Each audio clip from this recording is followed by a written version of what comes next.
आ गए। आए तो 1 बजे के लपेट में हम वो दरवाजा पर हम बाहरे सुत गए। तो सोते तो एक बाद 2 बजे 2:30 बजे के लपेट में फायर हुआ।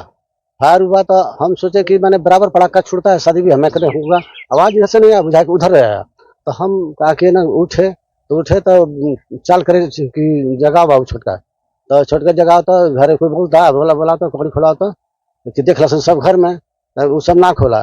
तब हम बोले कि भैया की जगाओ तो अलन भैया की जगावे तो भैया उठा तुम भैया उठा कपड़ी खोलवाओ तो भैया बोलते नहीं थे। तब एक दौड़ के हमरा भी गिलन। तो हम अनी दौड़ के देखते हिलाओ थे मुंह घर नहीं तो यहाँ कान में गोली लगल बा। फिर उसके बाद आप फोन किए फिर थाने में? हाँ, थाना में फोन हाली नहीं लग रहा था, चौदह उधर पर किए, लड़का को विदा किए वहाँ चंदनपुरा ओबी में। तो वजह से गाड़ी आया मनोज कुमार जी। फिर एसपी साहब आए, इंस्पेक्टर सब कोई आए सर, थाना उना अगल बगल के सारे लोग मौजूद हैं और काफी गमगीन माहौल है। अगर देखा जाए तो आज से 1 दिन पूर्व यही घर में तिलक आने वाली थी, मृतक के छोटे भाई का तिलक आने वाली थी। सारे लोग खुशियां के माहौल को न देखते हुए गम के माहौल में तब्दील हो गए हैं।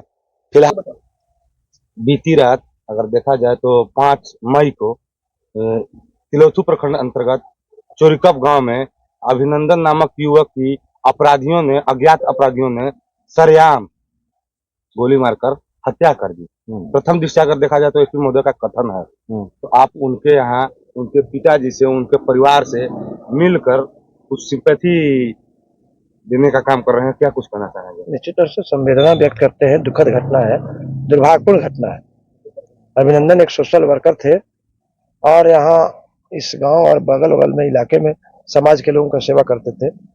3 बजे भोर में जो मुझे जानकारी हुई, 3 बजे भोर में अपराधियों ने, जो भी अपराधी हो लेकिन निश्चित तौर से शातिर अपराधी है। घटना का कारण तभी नहीं उद्भेदित हुआ है।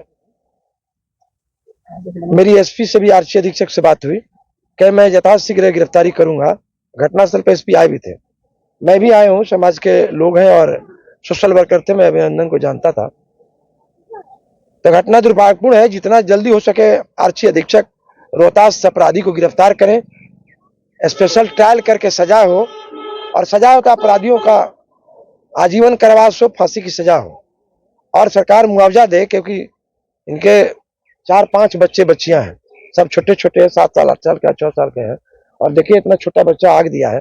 अब इससे बड़ा दर्द और विदारक घटना नहीं घट सकती है। तो जो भी अपराधी हो, अपराधी बख्शा नहीं जाए और अपराधी बचे नहीं, ये प्रशासन की जिम्मेदारी है। और मैं आग्रह करूंगा और मांग करूंगा कि जितना जल्दी हो, और मुख्यमंत्री से मांग करूंगा कि स्पेशल ट्रायल होके जो एफआईआर हुआ है अपराधी गिरफ्तार हो तो उसकी सजा हो। अगर देखा जाए तो बिहार में दलित और महिलाओं को लोग आम जनता समझ के, पिछड़ा समझ के दुराचार कर रहे हैं, इस पर आप क्या कहना चाहेंगे? ये कोई आज की बात नहीं है, कोई नई बात नहीं है। जो कमजोर होता है उसके तरफ तो लोगों की आंख होती ही है। और अपराध की कोई जाति या कोई धर्म नहीं होता, न कोई व्यक्ति होता है। अपराध अपराध होता है, अपराधियों का कोई जात नहीं है। ठेकेदार रंगदार अपराधी की कोई जात नहीं है। इसलिए अपराधी किसी खास जाति पर हमला कर रहा है ऐसा कुछ नहीं है। लेकिन अपराधी अपराध किया तो उसकी जांच होनी चाहिए, उसकी गिरफ्तारी होनी चाहिए। राज्य में कई तरह की घटनाएं घट रही हैं, घटती भी हैं, लेकिन पहले की अपेक्षा आज की अपेक्षा में बहुत अंतर है। पहले नरसंहार हुआ करता था, पूरा गांव के गांव कट जाते थे। शंकर बिघा, बाथे, बथानी, नारायणपुर, हम इतने मारे गए हैं कि हम उसकी कल्पना करते तो रोंगटे खड़े हो जाते हैं। ये बात ठीक है कि कारण का उद्भेदन नहीं हुआ है। उनके पिताजी से भी मेरी अवधेश पासवान जी से बात हुई, जिस एंगल पर बताए उस एंगल पर मैंने एसपी से बात किया हूं, तो पता चल जाएगा कि अपराधी कौन है। हमको लगता है कि जो एसपी का काम करने का तरीका है, और एसपी जिस तरह से घटनास्थल पर त्वरित कुछ करते हैं और अपराधी की तरफ 1 घंटा के अंदर पहुंच गए थे। 1 घंटा के अंदर अपराधी, कोई एसपी रोहतास जिला में इस तरह के नए तरीके से काम करने का एहसास इस आरक्षी अधीक्षक ने करा है। तो हमको लगता है कि काम करने के तरीके पर भरोसा लगता है कि अपराधी बचेगा नहीं, अपराधी हर हालत में गिरफ्तार होगा और उसको सजा होगी, कठोर से कठोर सजा होगी। आप अपने स्तर से पीड़ित परिवार को क्या कुछ आश्वासन देंगे? नहीं, निश्चित तौर से हम तो आए हैं आश्वासन के लिए ना। हमारी जो हैसियत है, ताकत है, चाहे जिला कलेक्टर हो, कोई एसपी हो, चाहे डीजीपी हो, चीफ सेक्रेटरी हो, मुख्यमंत्री हो, जहां तक जाके हम कह सकते हैं वहां तक इसके सहयोग में, इसके मुआवजा में, इनके जांच में हमारी जितनी अपेक्षाएं होगी उतना अपेक्षाओं के अनुसार हम सहयोग करेंगे परिवार। जी, तो इधर पिता हैं, उनसे भी थोड़ा सा हम बात करने का प्रयास करेंगे। सर 12 बजे सतीश सर फोन किए थाना से। एक बाद 12 बजे हम गए मिर्जापुर, बाबू साहब में कुछ झंझट किए थे, गए थे हॉस्पिटल, कपार पर फूटा था, तो कहे कि विदा कीजिए उनको घर के, आकर लिया जाए। तो हम मुझे कह के आ गए। आए तो 1 बजे के लपेट में हम वो दरवाजा पर हम बाहरे सुध गए। तो सोते तो एक बाद 2 बजे 2:30 बजे के लपेट में फायर हुआ। फायर हुआ तो हम सोचे कि मैंने बराबर पड़ाका छूटता है, शादी भी हमें कदे होगा, आवाज ऐसे नहीं आया, बुझा के उधर आया।